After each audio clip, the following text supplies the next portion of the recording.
আজকে হচ্ছে সানডে, আজকে সানডের স্পেশাল মেনু। এখানে ফ্রাইড রাইস তৈরি হচ্ছে, পুরোটা হয়ে যাওয়ার পর নিশ্চয়ই আবার দেখাবো। আর এখানে মাংস অলরেডি বসিয়ে দেওয়া হয়েছে, এখানে মাংসটা এখন করা হবে। আর এখানে ফ্রাইড রাইসের সব গাজর বিনস এগুলো সব দেওয়া হয়েছে অলরেডি। এখানে দেখতেই পাচ্ছেন যে আমরা ফ্রাইড রাইসটা তৈরি করতে দিয়ে দিয়েছি। তো এটা অ্যাজ পার কোয়ান্টিটি আমরা আপাতত তৈরি করছি, কারণ আমরা দুজনেই আজকে আছি, তো সেই অনুযায়ী আমরা তৈরি করছি ফ্রাইড রাইসটা। যদিও এখানে অনেকটা চালই আপাতত রাখা আছে, তো পুরোটা তৈরি হয়ে যাক, তারপর আবার কানেক্ট। আমাদের চিকেনটাও মোটামুটি এখন রেডি হয়ে গেছে, তো এই চিকেনটা খোলা হচ্ছে। বাহ, লাল লাল ঝাল ঝাল ঝোলের চিকেন কষা আজকে, তার সাথে আমাদের স্পেশাল ফ্রাইড রাইস। সানডেটা পুরো জমে গেছে। চিকেনটা বাড়া হচ্ছে, ফ্রাইড রাইসটা বাড়া হয়ে গেছে অলরেডি।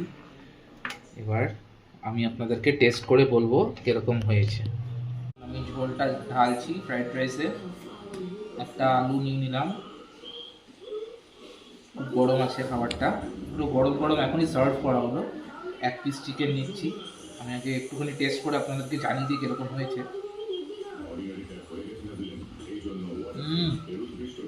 এক কথায় সত্যি অনবদ্য ঘরোয়া খাবার। সানডেটা পুরো জমে গেল। একটা সুন্দর মুভি চালাবে, এখন মুভিটা দেখতে দেখতে এটা শেষ করবো। আর এরকম ভিডিওস আরও দেখতে চাইলে আমার চ্যানেলটাকে